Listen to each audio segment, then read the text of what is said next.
My hands were shaking when I opened the propane delivery receipt that morning in early April, standing in my driveway in Cedar Rapids, Iowa. The numbers didn't make sense.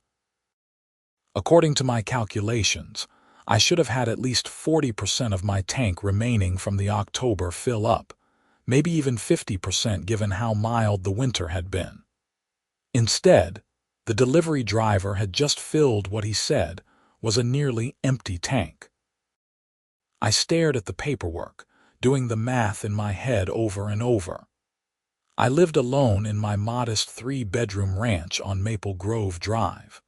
I'd been meticulous about my heating usage all winter, keeping the thermostat at 68 during the day and 62 at night.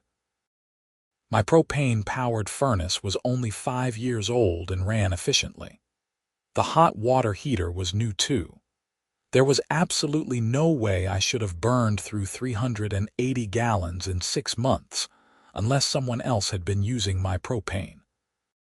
The thought hit me like a freight train, and suddenly everything from the past few months started clicking into place.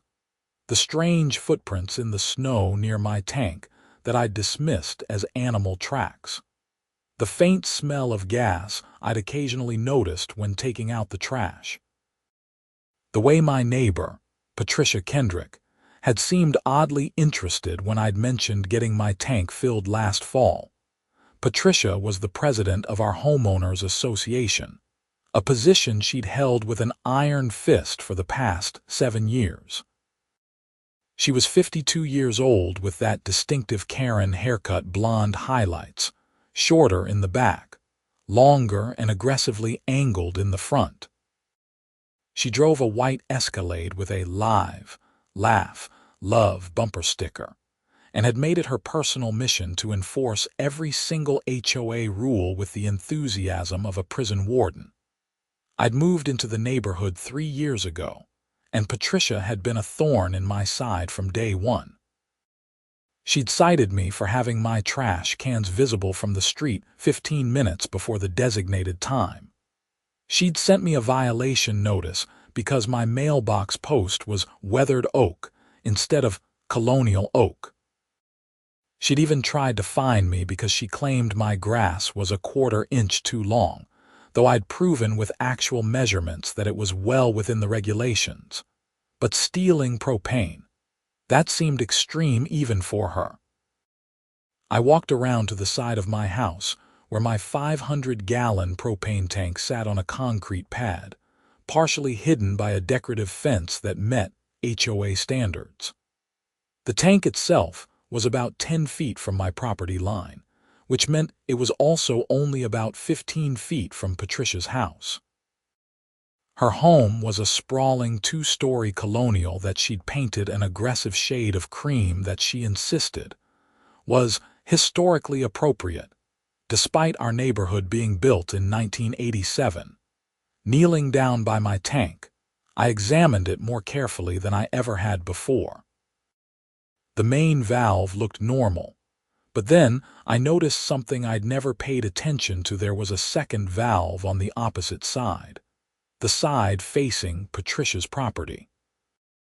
When I looked closer, I could see faint scratches around the fitting, like someone had been connecting and disconnecting something repeatedly. My heart started pounding. I pulled out my phone and took several photos from different angles, making sure to capture the scratches and the valve itself. Then I stood up and looked over toward Patricia's house. Her property had a nearly identical fence setup, and I couldn't see her propane tank from where I stood, but I knew it was there. Everyone in the neighborhood had propane. The city natural gas lines didn't extend to our development. I needed proof. Photographs of scratches wouldn't be enough. Patricia would just deny everything and probably try to hit me with some bogus HOA violation in retaliation. I'd learned over the years that she was vindictive when challenged. When old Mr. Henderson had questioned her about some financial discrepancies in the HOA budget 2 years ago, he'd suddenly found himself receiving violation notices for things that had never been problems before. He'd eventually moved away, unable to handle the constant harassment. That's when I remembered I'd installed a trail camera last fall. I'd put it up in my backyard to figure out what was getting into my garbage at night, and I'd caught footage of a family of raccoons. But I'd never taken the camera down. It was still mounted on a tree at the back corner of my yard, and if I angled it correctly, it might have a view of my propane tank. I practically ran to the backyard, my boots squelching in the muddy grass from last night's rain. The camera was right where I'd left it, camouflaged against the oak tree trunk. My hands fumbled with the latch as I pulled out the SD card. I hadn't checked it in months. The battery was solar-powered, so it should still be functional. Back inside my house, I jammed the SD card into my laptop and waited for the files to load. There were hundreds of videos, mostly triggered by squirrels, birds, and those same raccoons. I started scrolling through, looking for anything from the side yard where my tank was located. The camera angle wasn't perfect, but it did catch the edge of my propane tank and about half of the space around it. I fast-forwarded through weeks of footage, watching the snow accumulate and then melt in rapid motion. Then, in mid-January, I saw it. A figure appeared in the frame at 2:30 in the morning. The motion-activated night vision showed Patricia Kendrick, bundled in a dark winter coat, walking purposefully toward my propane tank. She was dragging something behind her, a hose. I watched, my mouth hanging open, as she knelt down by my tank and connected the hose to that second valve. The other end of the hose disappeared in the direction of her property. She stayed there for a moment, presumably opening valves, and then walked back out of frame. About 40 minutes later, she returned, disconnected the hose, and disappeared again. I sat back in my chair, absolutely stunned. She'd actually done it. Patricia Kendrick, HOA president and self-appointed neighborhood morality police, had been stealing my propane for months. I kept scrolling through the footage. She'd done it again in late January, and again in February, and twice in March. Each time in the middle of the night, always moving with the confidence of someone who thought they'd never get caught. In one video, I could even see her checking her surroundings before connecting the hose, her head swiveling back and forth like she was casing a jewelry store. The rage that bubbled up inside me was white hot. I'd spent over $1,100 on that propane fill-up in October. Patricia had stolen hundreds of dollars worth of fuel from me. Not because she needed it. Her husband Gerald was a successful orthodontist, and they drove luxury cars and took expensive vacations. She'd stolen it because she could, because she thought she was untouchable, because in her mind the rules applied to everyone except her. I made copies of all the relevant video files, saving them to my hard drive, my cloud storage, and a USB drive that I put in my fire safe. Then I sat down and tried to think strategically. I could confront Patricia directly, but that would give her time to come up with excuses or cover her tracks. I could report it to the police immediately, but I wanted to make sure I had an airtight case. Then I remembered the delivery receipt from this morning. I called the propane company, Midwest Propane Services, and asked to speak with a manager. "This is Harold Carter on Maple Grove Drive," I said when a woman named Jennifer answered. "I just had a delivery this morning, and I have some questions about my usage patterns." "Of course, Mr. Carter. How can I help you?" I had my tank filled in October, and according to my records and the delivery receipt from today, I've gone through almost the entire tank. Does that seem normal for a single occupant in a well-insulated house with a newer furnace? There was a pause as she pulled up my account. "Well, let me see here. You had 380 gallons delivered this morning, which means you'd used approximately 420 gallons since October. For a single occupant, That does seem quite high, especially given that this winter was relatively mild. Typically, we'd expect to see usage around 250 to 300 gallons for your situation. So I've used about 40% more than expected. At least. Possibly more. Mr. Carter, is there a reason you're asking? Have you noticed any leaks or problems with your system? I think someone might have been stealing from my tank. Another pause, longer this time. That's a serious accusation. Have you contacted the police? Not yet. I wanted to get your professional opinion first. If I were to pursue this legally, would your company be willing to provide documentation about typical usage patterns and my account history? Absolutely. Propane theft is a crime, and we take it very seriously.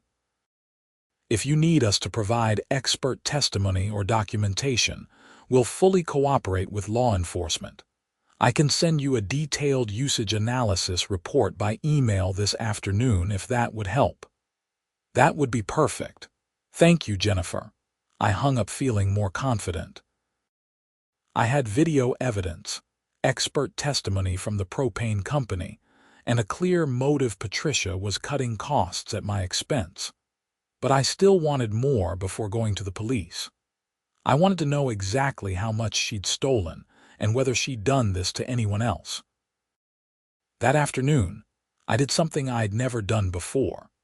I went door to door in my neighborhood, talking to my neighbors about their propane usage. I lived on a street with 12 houses, all built around the same time with similar layouts and heating systems. If I could establish a baseline for normal usage, it would make Patricia's theft even more obvious. My first stop was Tim Miller, 3 houses down. He was outside washing his car, a silver Honda that he maintained meticulously. "Hey, Tim, weird question," I said after exchanging pleasantries. "Did you get your propane tank filled recently?" He straightened up, wiping his hands on a rag. "Yeah, actually, about 2 weeks ago." "Why? How much did you need?" Let me think. I think they put in around 260 gallons. We'd gone through about half the tank since last fall. My wife keeps the house pretty warm, so we use a decent amount. 260 gallons for a family of 4 who kept the house warm. I'd allegedly used 420 gallons living alone and keeping the temperature moderate. Did you notice anything unusual about your tank at all? Any sign someone might have tampered with it? Tim gave me a strange look. No, why? Is something going on? I debated how much to tell him, then decided to keep it vague for now. Just trying to figure out why my usage was so high this winter. Thanks, man. I talked to 4 more neighbors that afternoon. The highest usage among any of them was 300 gallons, and that was the Johnsons, who had 5 kids and kept their thermostat at 72 degrees all winter. The average was around 250 gallons. By the time I got back home, I was absolutely certain. Patricia had stolen at least 100 gallons from me, probably more. At current propane prices, that was roughly $350 in theft, definitely enough to press charges. That evening, I organized all my evidence into a folder: video files, the delivery receipt, my communications with the propane company, and notes from my conversations with neighbors establishing normal usage patterns. I was preparing to call the Cedar Rapids Police Department when my doorbell rang. I looked through the peephole and groaned. It was Patricia. She stood on my front porch in her typical uniform expensive athleisure wear, oversized sunglasses perched on her head, holding a clipboard. The clipboard was never a good sign. I opened the door but didn't invite her in. "Patricia." "Harold."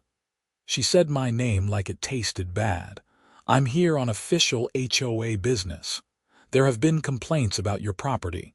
"Complaints? From who?" "That's confidential.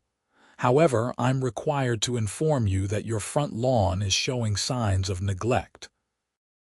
There are several brown patches visible from the street, which violates Section 4.2 of our community guidelines regarding lawn maintenance. I stared at her. It's early April. The grass is barely starting to green up after winter. Everyone's lawn has brown patches. Everyone's lawn is not my concern. Your lawn is. I'm issuing you a formal warning. You have 14 days to remedy the situation or face a fine of $50. The audacity of this woman, standing on my porch threatening me with fines for normal seasonal lawn conditions while she'd been literally stealing from me for months, was almost too much to process. "Is that all?" I asked, my voice tight. "No, actually. I also noticed when I arrived that you have a vehicle parked in your driveway." I glanced past her at my blue Ford F-150. "Yes, my truck in my driveway, where I park it. The vehicle appears to have a minor oil leak. There's a small stain on your concrete. Environmental hazards are strictly prohibited under Section 7.8. It's a tiny spot from condensation, not oil, and even if it was oil, calling it an environmental hazard is ridiculous." Patricia made a show of writing something on her clipboard. "I'll make a note that you're being uncooperative.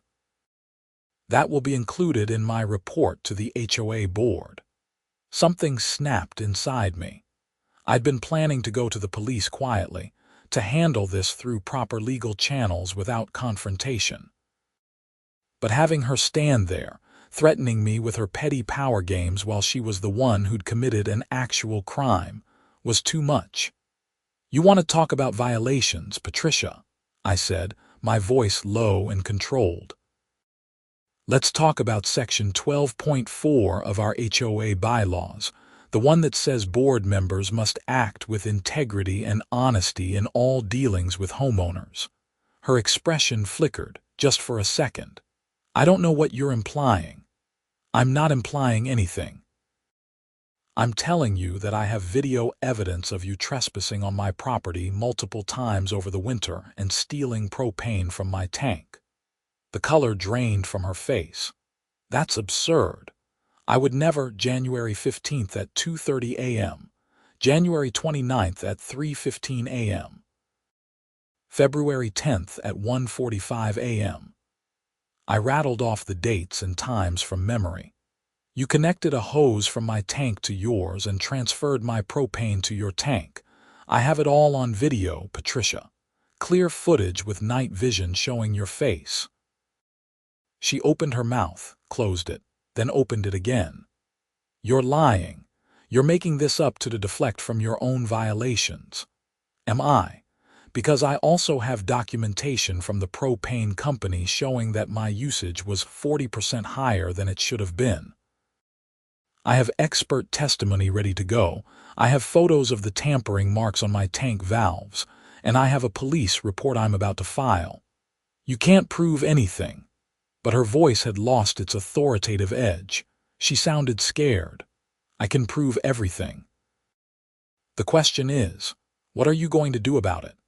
Because if you leave my property right now and try to pretend this conversation never happened, I'm going to the police tonight. But if you want to make this right, we can talk about how you're going to repay me for the propane you stole." Patricia's hands were shaking. Her clipboard rattled slightly. "I don't have to listen to this. You're harassing me. I'm going to file a complaint with the board." "You are the board, Patricia. Or at least, you're the president. But I don't think you're going to be president much longer once the other homeowners find out what you've been doing. How do you think Gerald is going to feel when the police show up at your door? What's that going to do to his orthodontic practice when his wife gets charged with theft? Get off my back, Harold. You don't know what you're dealing with." "I know exactly what I'm dealing with. A thief who thought she could abuse her position and get away with it. You've been bullying this neighborhood for years, Patricia. You've harassed people over mailbox colors and grass height while you've been committing actual crimes. It's over." She turned and walked away without another word, her expensive sneakers slapping against my front walk. I watched her cross the yard to her own house, moving fast, almost running. Through her front window, I could see her immediately pull out her phone. I closed my door and leaned against it, adrenaline coursing through me. That probably hadn't been the smartest move. I'd shown my hand, given her time to prepare a defense or destroy evidence. But I was tired of being pushed around, tired of her acting like she owned the neighborhood. I called the Cedar Rapids Police Department non-emergency line. "I need to report a theft," I told the dispatcher. "Someone has been stealing propane from my property tank over several months." They sent an officer to my house within an hour. Officer David Martinez was in his mid-30s, professional and thorough. He sat at my kitchen table and took notes while I walked him through everything: the discovery, the video evidence, the propane company's analysis, all of it. "Can I see the footage?" he asked. I pulled it up on my laptop, showing him the clearest videos. He watched in silence, his expression neutral, as Patricia appeared on screen again and again, connecting her hose and stealing my fuel. "That's pretty damning," he said when the video's finished. "And you said the propane company is willing to provide expert documentation?" "Yes. They're sending me a detailed usage analysis. The manager I spoke with said they'd cooperate fully with law enforcement." "And you confronted the suspect, Mrs. Kendrick?" "She came to my door about an hour ago with HOA complaints. I told her I knew what she'd been doing and that I was filing a police report. She denied it and left." Martinez nodded, writing more notes. "Mr. Carter, I'm going to be straight with you. This is a clear case of theft. Based on the evidence you've shown me, we have probable cause to investigate further. The value of the stolen propane puts this in the category of serious misdemeanor theft, possibly even felony depending on the final calculation. I'm going to file this report tonight, and a detective will likely want to follow up with you tomorrow. What happens to Patricia? We'll need to verify the evidence, get the official documentation from the propane company, and potentially have a forensics team examine both tanks to confirm the connection points. Once we have all that, the detective will determine whether to pursue charges. If charges are filed, the county attorney will decide whether to prosecute. How long does that take? Could be a few days, could be a few weeks. These things take time. In the meantime, I'd recommend installing a lock on your propane tank valve to prevent any further theft. After Martinez left, I sat in my quiet house feeling a strange mix of satisfaction and anxiety. I'd set the wheels in motion. There was no going back now. Patricia Kendrick was going to face consequences for her actions, but I knew she wouldn't go down without a fight. I was right. The next morning, I woke up to find a notice taped to my front door.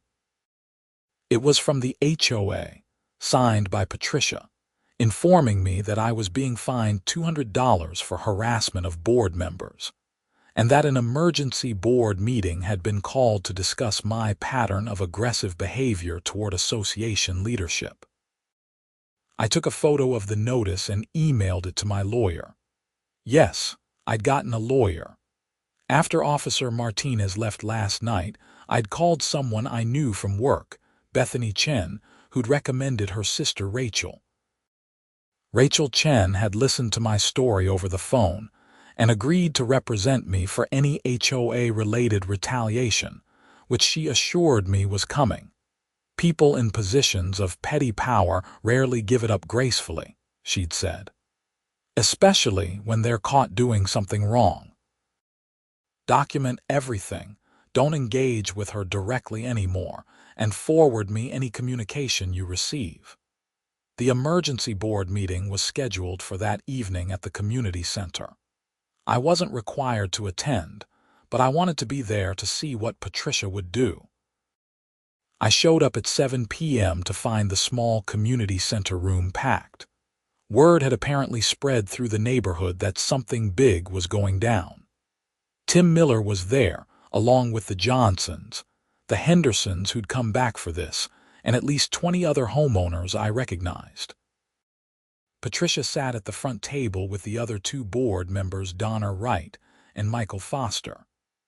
Donna was Patricia's loyal follower, a mousy woman in her 60s who always voted however Patricia told her to. Michael was different.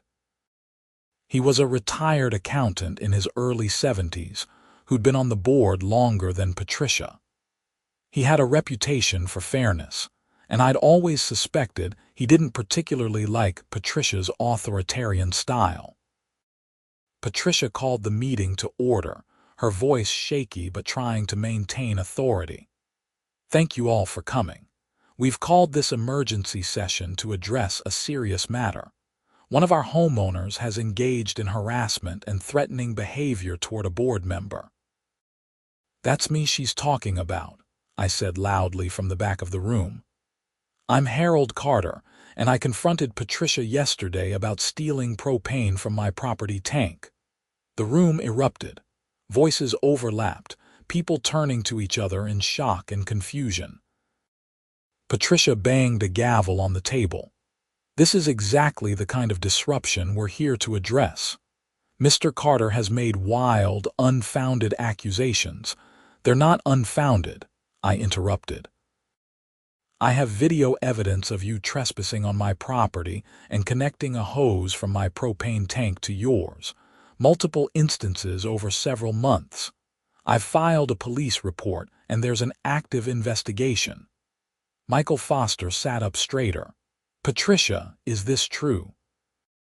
Is there a police investigation?" Patricia's face was red. "Harold is twisting things to make himself look innocent. He's been in violation of multiple HOA regulations, and when I attempted to address those violations, he became hostile and aggressive. He's fabricated this absurd story about propane theft to discredit me." "I have video," I repeated. "Clear footage with timestamps. I also have documentation from my propane company showing abnormal usage patterns consistent with theft. The police have all of this evidence." Donna Wright jumped in, her voice squeaky with indignation. "You can't just make accusations without proof." "I literally just said I have proof, video proof. Would you like to see it?" I'd brought my laptop in anticipation of this. I set it up on a table and projected the video files onto the community center's wall screen. The room fell silent as the footage played Patricia, clear as day in the night vision, connecting her hose to my tank and stealing my propane. When it ended, nobody spoke for a long moment. Then Tim Miller stood up. "I want to know if she did this to anyone else," he said. "How do we know Harold is the only victim?" That set off another wave of conversation. Several people pulled out their phones, presumably checking their own propane usage records. Patricia looked like she wanted to disappear through the floor. Michael Foster cleared his throat. "Patricia, I think you need to step down as president immediately. This is a serious criminal matter, and you cannot continue to serve in a leadership position while under investigation." "I'm not under investigation," Patricia shouted. "This is a hit job. Harold has had it out for me since he moved in because I actually enforce the rules in this neighborhood. He's never liked being held accountable, and now he's created this elaborate scheme to remove me from the board." "Elaborate scheme?" I couldn't believe what I was hearing. "You're on video. This isn't a scheme. This is you getting caught committing a crime." Rachel Chen, my lawyer, stood up from where she'd been sitting quietly near the front. I'd asked her to come as an observer, and I was glad she had. "For the record, I'm Rachel Chen, representing Mr. Carter. I want to make it clear that my client has substantial evidence of theft, which has been turned over to law enforcement. Any retaliation against Mr. Carter through HOA fines, violations, or other measures will be considered harassment and will result in a civil lawsuit against both the HOA and Mrs. Kendrick personally." Patricia pointed a shaking finger at Rachel. "You can't threaten us." The HOA has a right to enforce its bylaws. The HOA does not have the right to selectively enforce bylaws as retaliation against a homeowner who has reported a crime. The fine you attempted to levy against Mr. Carter this morning for harassment of board members is clearly retaliatory and will not stand up to legal scrutiny. Michael Foster looked tired. Patricia, I'm making a motion to suspend you from the board pending the outcome of the police investigation. We need to protect the integrity of this association.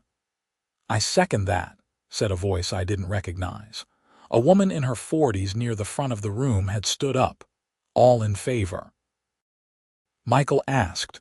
The room erupted in eyes. Only Donna Wright remained silent, looking conflicted. Patricia stood up so fast her chair fell backward. You're all going to regret this. I've given 7 years of my life to this neighborhood. I've kept property values up, maintained standards, dealt with every petty complaint and problem. And this is how you repay me. By believing lies from someone who couldn't even be bothered to paint his mailbox the right color. She grabbed her purse and stormed out, leaving Donna Wright sitting alone at the table looking lost. Michael Foster sighed deeply. Well, that was unpleasant. I motion that we adjourn and reconvene in 2 weeks to discuss interim leadership and next steps. The meeting broke up quickly after that, but several neighbors approached me to ask questions or express support. Tim Miller clapped me on the shoulder. Man, I never liked her, but I didn't think she'd actually steal from people. You think she hit anyone else? I don't know. But if your usage seemed high this winter, you might want to check your tank for tampering. Over the next week, 3 other homeowners came forward with suspicions. Mrs. Henderson, the elderly woman 4 houses down from me, said her propane usage had been unusually high. So had the Martins across the street. But without video evidence, it was harder to prove, and their tanks were farther from Patricia's property. The police investigated, but the detective handling the case, Detective Sarah Phelps, told me they could only pursue charges based on my case where the evidence was solid. We've examined your tank and Mrs. Kendrick's, she explained during a meeting at the police station. The forensics team found clear evidence of recent connection points on both tanks that match the type of hose visible in your videos. We also pulled Mrs. Kendrick's propane delivery records. She had her tank filled in October just like you, but she didn't need another delivery until last week, and she only needed 100 gallons. So she barely used any of her own propane all winter because she was using mine. That's what the evidence suggests. Combined with the video footage and the expert analysis from your propane company, we have a very strong case. The county attorney has decided to file charges. Mrs. Kendrick is being charged with theft in the 3rd degree, which is a serious misdemeanor in Iowa. She could face up to 2 years in jail and fines up to $10,000. What happens now? She'll be arraigned, probably next week. She'll likely plead not guilty initially. Then it's a matter of whether this goes to trial or if she accepts a plea deal. Given the strength of the evidence, I'd be surprised if she didn't take a deal. The arraignment happened on a Tuesday morning in late April. I wasn't required to attend, but I went anyway, sitting in the back of the courtroom. Patricia arrived with her husband Gerald, a thin, nervous-looking man who kept adjusting his glasses. She'd hired a lawyer, a stern woman in an expensive suit, who argued that the charges were excessive and based on circumstantial evidence. The judge, an older man named Judge Robert Walsh, reviewed the case materials and set bail at $5,000. Patricia posted it immediately. As she left the courtroom, she saw me sitting there and shot me a look of pure hatred. The weeks that followed were tense. Patricia didn't come to any HOA meetings, but she was still technically a homeowner, and her presence hung over the neighborhood like a dark cloud. Donner Wright had resigned from the board in solidarity with Patricia, which left only Michael Foster. The association held an election, and 2 new board members were voted in: Tim Miller and the woman who'd seconded the motion to suspend Patricia, whose name was Linda Kowalski. The new board immediately rescinded all the fines Patricia had issued me. They also instituted new transparency measures, including public financial reports and term limits for board positions. It was like the neighborhood had collectively woken up from a 7-year nightmare. In mid-May, Detective Phelps called me with news. Patricia Kendrick has accepted a plea deal. She's pleading guilty to theft in the 3rd degree. She'll pay full restitution to you for the stolen propane, plus court costs. She's also getting 6 months of probation and has to perform 80 hours of community service. No jail time, but this goes on her record. How much is the restitution? Based on the propane company's calculations and current market rates, she stole approximately 120 gallons from you over the course of the winter. At $3.40 per gallon, that's $408, plus your investigation costs and a penalty multiplier for the criminal nature of the theft. Total restitution is $1,200. It wasn't about the money for me, not really. It was about the principle. Patricia had spent years abusing her power, making people's lives miserable over trivial nonsense, all while committing actual crimes and thinking she was above the rules. The sentencing hearing was scheduled for early June. Again, I attended, and this time several other neighbors came too. The courtroom was more crowded than for the arraignment. Judge Walsh listened to statements from both sides. Patricia's lawyer painted her as a dedicated community servant who'd made a mistake under financial stress. This was absurd given her obvious wealth, but the lawyer tried. The prosecutor pointed out the premeditated nature of the theft, the multiple instances over months, and the abuse of power as HOA president. Then the judge asked if I wanted to make a victim impact statement. I stood up, my prepared notes shaking slightly in my hand. Your Honor, Patricia Kendrick didn't just steal propane from me. She stole my sense of security in my own home. Every time I received one of her petty violation notices, every time she threatened me with fines over nothing, she was doing it from a position of authority she was actively abusing. She made life in our neighborhood stressful and unpleasant for years, while committing crimes and thinking she'd never face consequences. The financial impact of her theft is real. I had to pay for propane I never used, and I spent time and money investigating and proving what she'd done. But the bigger impact is knowing that someone in a position of trust was willing to trespass on my property repeatedly, in the middle of the night, to steal from me. That violation of trust and safety is hard to quantify. I don't wish her harm, but I do think she needs to understand that her actions have real consequences, and that being in a position of authority doesn't put someone above the law. Thank you. The judge nodded and accepted the plea deal as written. Patricia was officially convicted, ordered to pay restitution, placed on probation, and assigned community service. As an additional condition, Judge Walsh ordered that she could not serve on any homeowner association board or in any similar position of community authority for a period of 5 years. That last part brought a hint of satisfaction to what had been a draining process. Patricia would have to live in the neighborhood she'd terrorized, but without any power over it. After the hearing, Gerald Kendrick approached me in the courthouse hallway. Patricia was ahead of him, already heading for the exit. "Mr. Carter," he said quietly, "I want to apologize. I had no idea what Patricia was doing. When the police came to our door with the investigation, I was shocked. I thought maybe there was some mistake, but when I saw the evidence, I couldn't deny it. I'm sorry you went through this. I studied his face. He looked genuinely distressed, embarrassed even.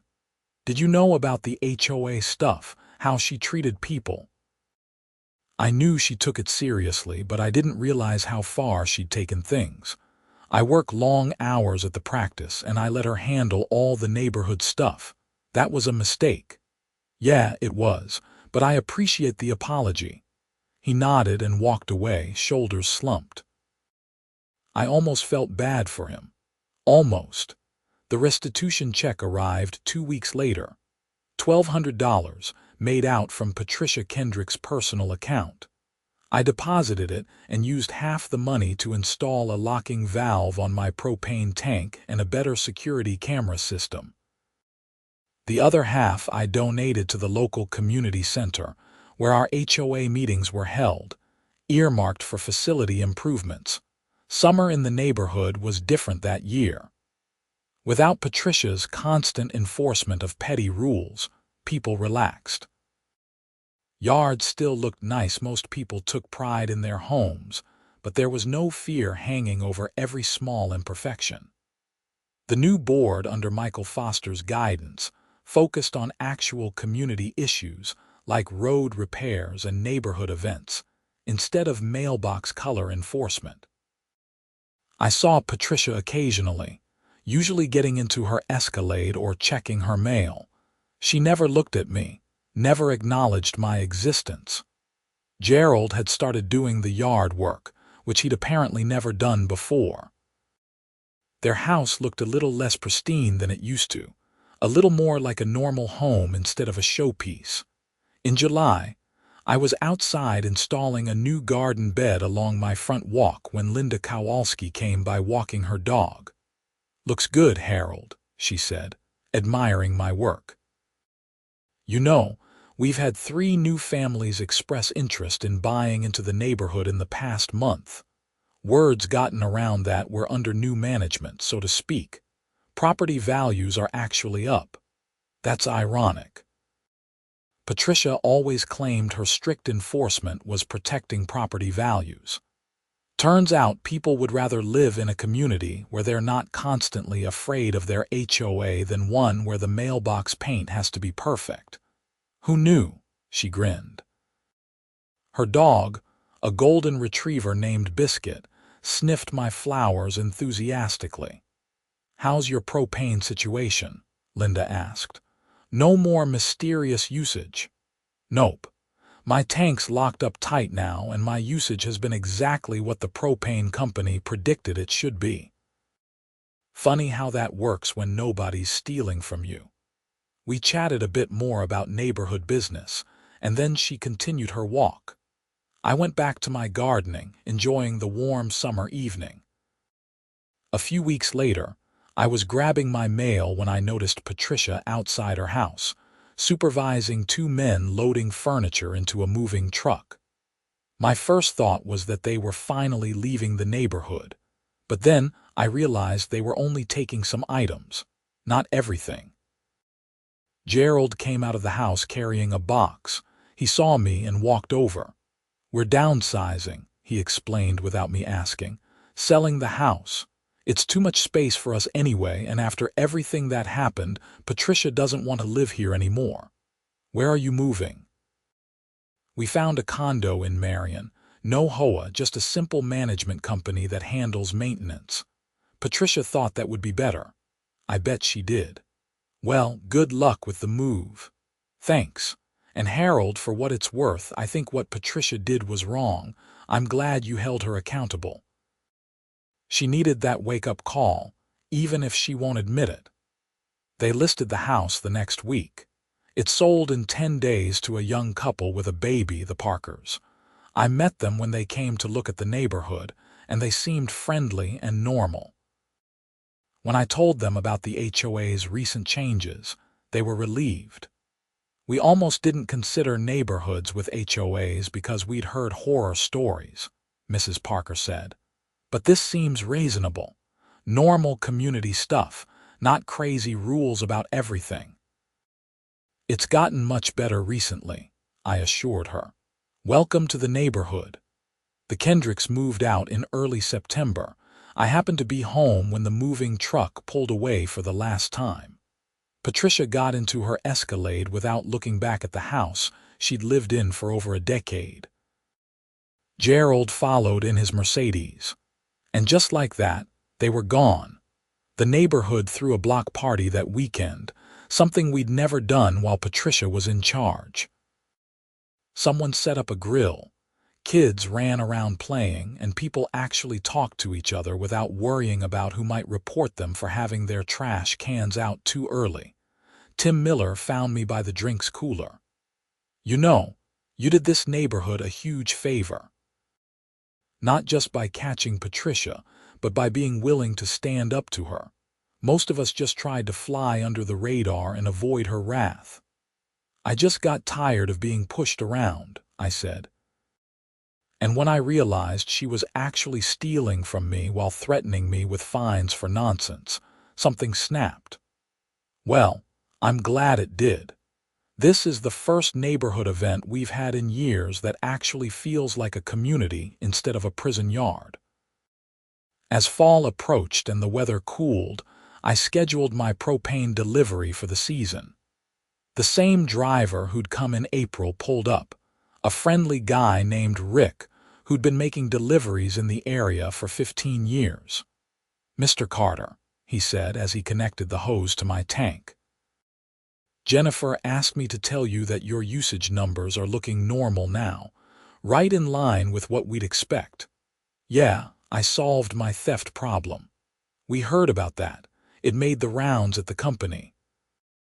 You're not the first person to have propane stolen, but you're one of the few who actually caught the thief on camera. Most people don't think to check until they've been hit multiple times. I got lucky with the trail camera placement. If it had been angled differently, I never would have caught her." He finished the fill-up and handed me the receipt. 240 gallons, exactly in the range the propane company had predicted for my household size and heating habits. "Should last you nicely through winter," Rick said. "And hey, at least you know it's all yours this time." I laughed and went back inside, looking at the receipt with satisfaction. It was a small thing, but it represented something bigger: accountability, justice, and the restoration of order in my life and my neighborhood. The probation period for Patricia would last 6 months, and I'd heard through the neighborhood grapevine that she was doing her community service at a food bank in Marion. Part of me wondered if the experience would change her, if she'd learn anything from being held accountable for her actions. But mostly, I didn't think about her at all anymore. The new HOA board was functioning well. Michael Foster had stepped down as interim president, and Linda Kowalski had been elected to replace him. The board meetings were open and transparent, with financial reports posted online and actual discussions about community needs, instead of one person dictating policy. In October, almost exactly a year after I'd filled my propane tank and unknowingly set the stage for Patricia's theft, the neighborhood had a harvest festival in the community center courtyard. It was Linda's idea, a way to bring everyone together as the seasons changed. I brought apple cider from a local orchard and stayed for hours, talking with neighbors I'd barely known before. The Parkers were there with their baby, now a toddler taking wobbly steps across the grass. The Hendersons were back and seemed happier than I'd seen them in years. Even Tim Miller's teenagers showed up, which their dad claimed was a miracle. As the sun set and the temperature dropped, people started heading home. I walked back to my house, where my propane-powered furnace would keep me warm all winter using only my own fuel. The security camera I'd installed kept watch, and the locked valve on my tank ensured that what had happened before couldn't happen again. I thought about the journey from that morning in April when I'd first looked at my delivery receipt and realized something was wrong. The investigation, the confrontation, the police reports and court hearings, all of it had been stressful and time-consuming. But it had been worth it. Not just for the financial restitution or the satisfaction of seeing Patricia held accountable, but for what it had done for the whole neighborhood. Sometimes standing up to a bully, even when it's difficult and scary, is necessary. Patricia had counted on people being too intimidated or too tired to challenge her. She'd gotten away with her petty tyranny for years because nobody wanted to rock the boat. But when she'd crossed the line into actual crime, and when I'd had the evidence to prove it, everything had changed. The neighborhood was better now. People were happier, more relaxed, more connected to each other. Property values were up despite, or maybe, because of the reduction in strict enforcement. And I could sleep at night knowing that nobody was creeping around my property stealing from me while I slept. I settled into my favorite chair that evening, looking out the window at my quiet street. The leaves were starting to change color, painting the neighborhood in shades of red and gold. My propane tank sat securely locked behind its decorative fence. My truck was parked in the driveway with its minor condensation stain that Patricia had called an environmental hazard. My grass was a perfectly normal length for October, brown patches and all. Everything was exactly as it should be. And if I never saw Patricia Kendrick again, that would be just fine with me. Winter came on gradually that year. By November, I was running my furnace regularly, and I kept a close eye on my propane gauge out of habit more than concern. The numbers tracked exactly as they should. By December, when the first real snow fell, I'd used about a quarter of my tank normal, expected mine. The Parkers, my new neighbors in Patricia's old house, decorated their home for Christmas with an enthusiasm that would have driven Patricia crazy. Lights on every eve, inflatable snowmen in the yard, a giant wreath on the door. It was excessive and tacky and wonderful. Nobody complained. Nobody sent violation notices. People just enjoyed the festive atmosphere. On Christmas Eve, I was shoveling my driveway when Gerald Kendrick pulled up in his Mercedes. I hadn't seen him since they'd moved out, and I was surprised when he rolled down his window. "Harold, could I talk to you for a minute?" I leaned my shovel against the garage and walked over. "Sure, Gerald, what's up?" He looked older than when I'd last seen him, more tired. "I wanted to give you this." He handed me an envelope. "It's from Patricia. She asked me to deliver it." I took the envelope, confused. Okay. She's been going through some things. Therapy, actually. Part of her probation was a mental health evaluation, and it turned out she's been dealing with control and anxiety issues for years. The therapist has been working with her on accountability and making amends. I opened the envelope. Inside was a handwritten letter on nice stationery. "Harold, I don't expect you to forgive me, but I owe you an apology. What I did was wrong, not just the theft, but the years of petty harassment before that. I justified it by telling myself I was protecting the neighborhood, maintaining standards, but the truth is I was using my position to control people because I felt powerless in other areas of my life. That's not an excuse, just an explanation. You had every right to report me, and I deserve the consequences. I'm sorry for violating your trust, your property, and your peace of mind. I hope you and the neighborhood are doing well. Sincerely, Patricia." I read it twice, then looked up at Gerald. "Is this genuine?" "I think so. She's changed since everything happened. Lost the HOA presidency, faced criminal charges, had to do community service. It humbled her in a way nothing else could. She's not the same person she was a year ago. Good for her, I guess. Thanks for bringing this by." "Merry Christmas, Harold." "Merry Christmas, Gerald." He drove away, and I stood in my driveway holding Patricia's letter. I didn't know if I forgave her. The hurt and frustration of those years didn't disappear just because she'd written an apology. But I appreciated that she'd tried, that she'd taken some responsibility beyond what the court had ordered. I folded the letter and put it in my pocket, then went back to shoveling. The snow was light and powdery, easy to move. My breath came out in white clouds in the cold air. Christmas lights twinkled from houses up and down the street. From somewhere nearby, I could hear children laughing. This was what a neighborhood should feel like. Safe, friendly, peaceful. Not perfect. Nowhere is perfect but good. A place where people looked out for each other instead of looking for violations. A place where the HOA existed to help the community, not control it. I finished my driveway and went inside, where my furnace hummed quietly, burning my propane, keeping my house warm. Everything was as it should be, and that was enough. The story of Patricia Kendrick and the stolen propane became neighborhood legend. New residents heard about it when they moved in, usually with a laugh and a shake of the head. It became a cautionary tale about HOA overreach, and a reminder to the board about what happens when power goes unchecked.